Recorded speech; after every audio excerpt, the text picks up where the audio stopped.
Tap, tap, tap, in the dark. Tap, tap, tap, in the midnight quiet. Tap, tap, tap. Kate woke up from the first full REM cycle she'd had in months. Took her a couple breaths to remember where she was. The restored historical home that they had rented to get married. Tomorrow. Tap, tap, tap. She peeled back the blankets and went to the door. Maybe Amara had come down the hall for a final tryst before they tied the knot. But Amara wasn't there. No one was. Tap, tap, tap. The storm outside was a constant shh.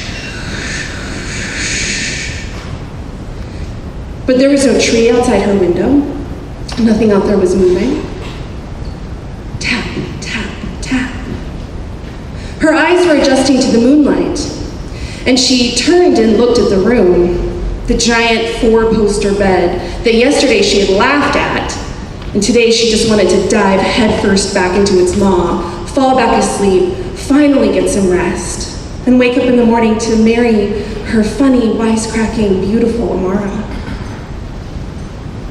She shuffled back to the bed. She walked past the brass horn of the silent Victrola and past the carved vanity where her mother had laid out hair and makeup supplies like soldiers ready for battle. And she walked past the mirror. It was one of those big floor mirrors with a hinge, a cheval mirror, and it was tipped up flat, so all that was reflected in it was the ceiling, because that mirror had done some weird things yesterday when they were unpacking. Amara, when she looked into it, was gorgeous. It looked like she had a film crew following her around with those big light bounce screens. And Kate's mom had looked, well, kinder than Kate had ever seen her look before. But Kate had just looked ratchet, honestly. She had dark, saggy skin under her eyes, and the muscles around her lips were tight. So Kate had tipped that mirror up flat so she didn't have yet another reminder of what this past year had been like, planning a very lesbian wedding with her mother.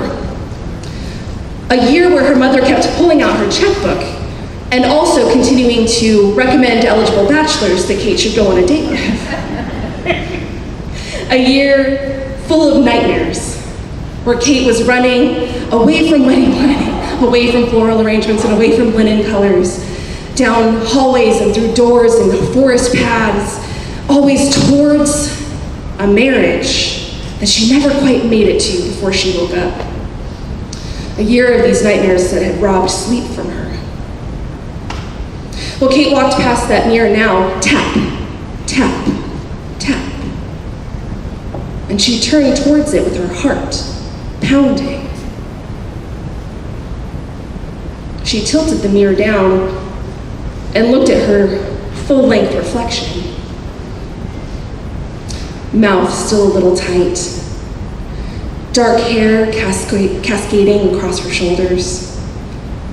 A nightgown that glowed in the moonlight. And hands clasped in a silent plea. But Kate's arms hung loose at her sides. The reflection lifted a hand and extended a finger and tap, tap, tapped against the inside of the glass.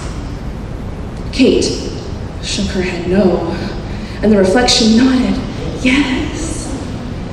And Kate thought, oh, it's another nightmare.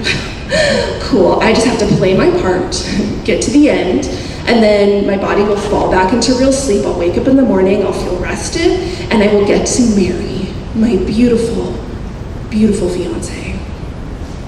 So Kate lifted her hand and extended a finger and asked, here? And the reflection nodded and smiled. And Kate, her finger went tap against the glass. And tap again. And then Kate hesitated. What if this was not a nightmare? But that is ridiculous. Of course it's a nightmare. And the only way out was the other side of this third tap. Tap. Boom! Thunder cracked, lightning flashed, and Kate saw one glimpse of hungry, hungry eyes and sharp teeth before everything went dark.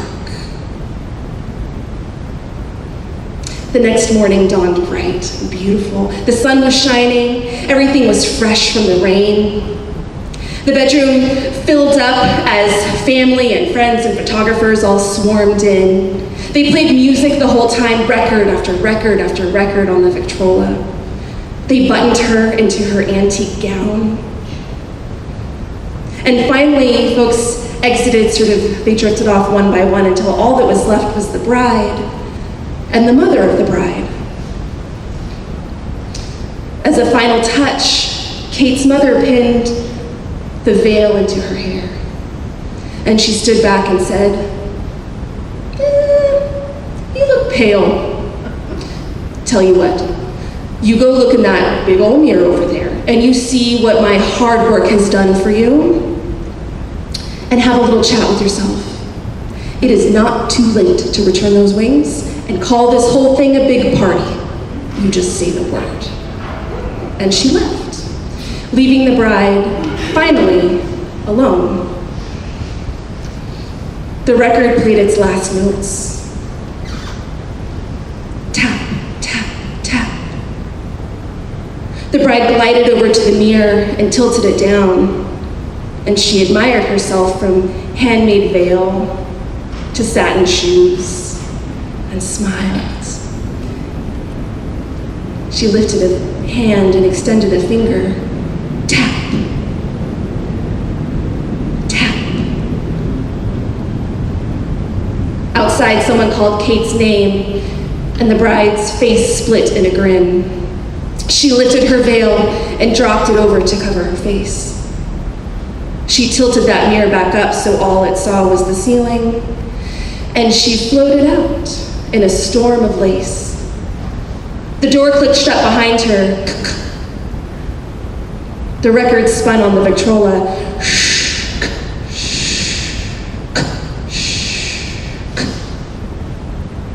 Out the window, Amara laughed, throaty, wild, alive. And from inside the mirror, tap, tap, tap.